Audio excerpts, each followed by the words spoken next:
मैं अभिसार शर्मा। राहुल गांधी का हमला प्रधानमंत्री नरेंद्र मोदी पर बिल्कुल स्पष्ट है कि इधर उधर की बातें मत कीजिए। यह चुनाव आपके बारे में यानी कि प्रधानमंत्री नरेंद्र मोदी के बारे में नहीं है, इसलिए कहना बंद कीजिए कि लोग मुझ पे ये कहते हैं, मुझ पे ये कहते हैं, मुझे ये गाली देते हैं, वो गाली देते हैं। यह मुद्दा कर्नाटक की 6.5 करोड़ जनता के बारे में है और यह बहुत जरूरी हो जाता है दोस्तों, क्योंकि हर चुनाव में भारतीय जनता पार्टी इंतजार करती है कि कोई विपक्ष का नेता कुछ कहे और उसे पकड़कर सहानुभूति की एक लहर पैदा करने की कोशिश की जाती है। और यही नहीं दोस्तों, विपक्ष के नेताओं को गलत ढंग से पेश भी किया जाता है, जो मैं आगे जाके आपको बतलाऊंगा। मगर सबसे पहले राहुल गांधी ने किस तरह से मर्म पर हमला किया है, कमजोर रग पर हमला किया है, मैं चाहूंगा आप उसे सुने। नरेंद्र मोदी जी, ये चुनाव आपके बारे में नहीं है, ये चुनाव कर्नाटक के जनता और कर्नाटक के भविष्य के बारे में है। आप कहते हो कि कांग्रेस ने मेरे ऊपर 91 बार आक्रमण किया, मगर आप ये कभी नहीं कहते हो कि कर्नाटक के लिए मैंने क्या किया। आप आते हो, आप अपने चीफ मिनिस्टर का नाम तक नहीं लेते हो, आप येदियुरप्पा जी का नाम तक नहीं लेते हो। आपको ये बताना चाहिए कि आपने पिछले 3 सालों में कर्नाटक में क्या करवाया। जब आपको मालूम था कि कर्नाटक में 40% चोरी हो रही है, तो आपने क्या किया? आपने चोरी को रोकने की कोशिश की, आपने भ्रष्टाचारियों को पकड़ने की कोशिश की, आपने एक कदम नहीं उठाया। क्यों नहीं उठाया? आपको यह भी कहना चाहिए कि अगले 5 सालों में आप क्या करने वाले हो। हमारी शुरुआत इन 5 कामों से होगी। आपकी शुरुआत कहां होगी? क्या 40% के बजाय आप 60% बढ़ा दोगे? जनता को यह बातें तो बताओ।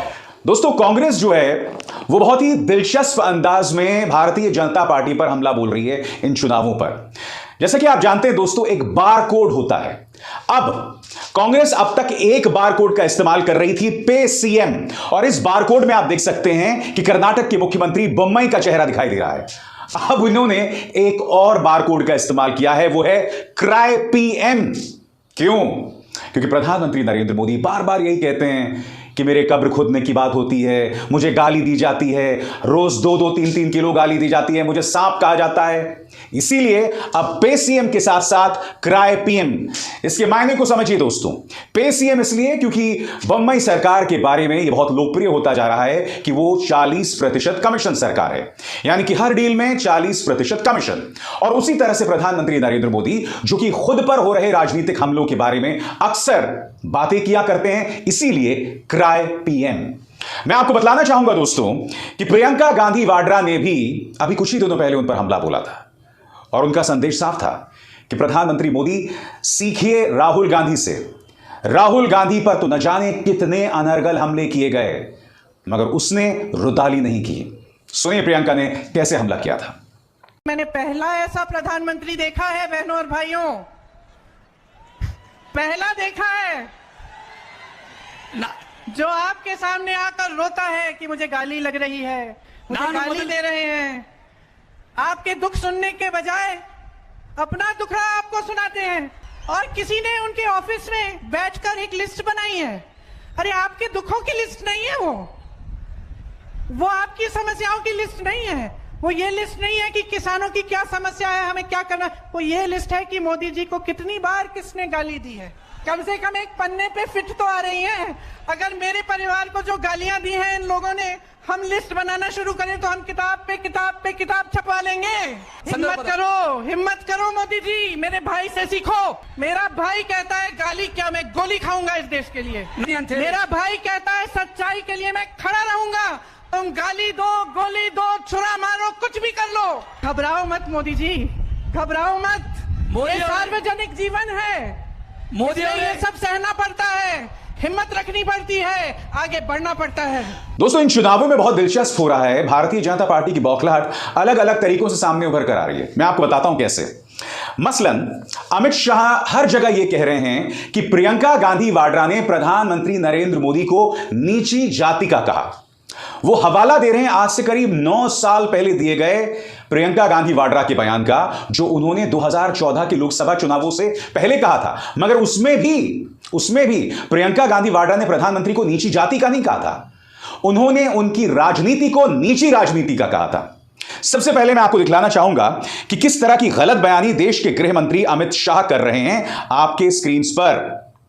अमित शाह कहते हैं, सिर्फ खड़गे जी ही नहीं, सोनिया गांधी ने भी मोदी जी को मौत का सौदागर कहा।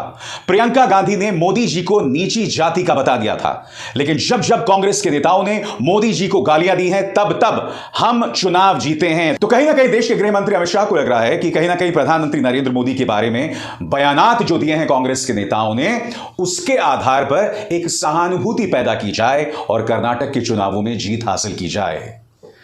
वो कहावत है ना, भागते भूत की लंगोटी सही, डूबते को तिनके का सहारा। मैं ये नहीं कह रहा हूं कि बीजेपी डूब रही है, मगर भारतीय जनता पार्टी वहां से खरोंच लो, वहां से ले लो, जो जैसे तरीके से वोट आ जाए उसकी पूरी कोशिश की जा रही है। मगर बड़ा प्रश्न दोस्तों, क्या आज से 9 साल पहले वाकई प्रियंका गांधी वाड्रा ने प्रधानमंत्री नरेंद्र मोदी को नीची जाति का बतलाया था? तो हाथ कंगन को आरसी क्या दोस्तों, 8 साल पुराना उनका यह बयान आपकी स्क्रीन पर। मोदी ने मेरे शहीद पिता का अपमान किया था, बूथ से मिलेगा इस नीच राजनीति का जवाब। प्रियंका गांधी ने सोमवार को यह कहते हुए नरेंद्र मोदी पर निशाना साधा कि उन्होंने अमेठी में अपनी रैली के दौरान उनके शहीद पिता राजीव गांधी का अपमान किया है। उन्होंने कहा कि इस नीच राजनीति का जवाब बूथ से मिलेगा।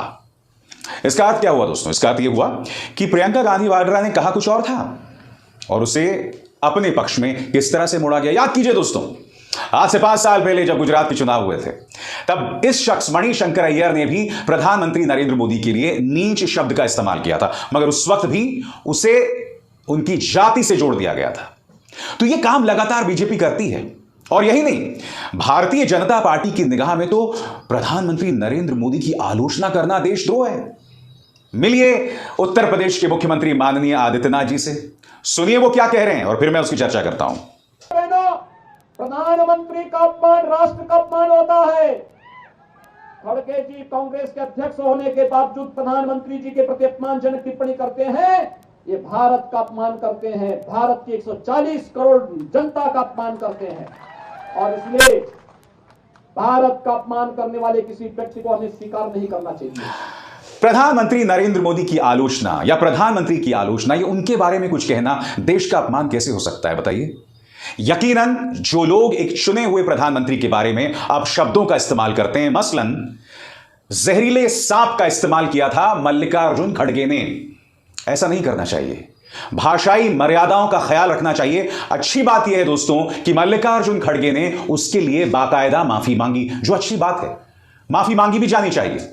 बिल्कुल उसी तरह से दोस्तों भाजपा के एक विधायक बासना गौड़ा यतनल ने सोनिया गांधी को विष कन्या कहा था दोस्तों, कांग्रेस की एक बुजुर्ग नेता को विष कन्या, और उन्हें चाइनीज और पाकिस्तानी एजेंट बताया था, और उसके लिए उन्हें अभी तक माफी नहीं मांगी है। मगर जब प्रधानमंत्री ने अपने आज तक किसी बयान के लिए माफी नहीं मांगी है, तो बासना गौड़ा यतनल क्यों माफी मांगने लगे? याद कीजिए प्रधानमंत्री ने सोनिया गांधी के बारे में क्या क्या कहा था। जर्सी काऊ, कांग्रेस की विधवा, शशि थरूर की स्वर्गीय पत्नी के बारे में कहा था 50 करोड़ की गर्लफ्रेंड, और उसी तरह से ममता बनर्जी को किस तरह से ताना कसा था, दीदी ओ दीदी। और वो दीदी ओ दीदी पश्चिम बंगाल के चुनावों में बहुत भारी पड़ गया था, क्योंकि प्रधानमंत्री मोदी कहीं ना कहीं बंगाल की संस्कृति, उसकी सोच को समझ नहीं पाए।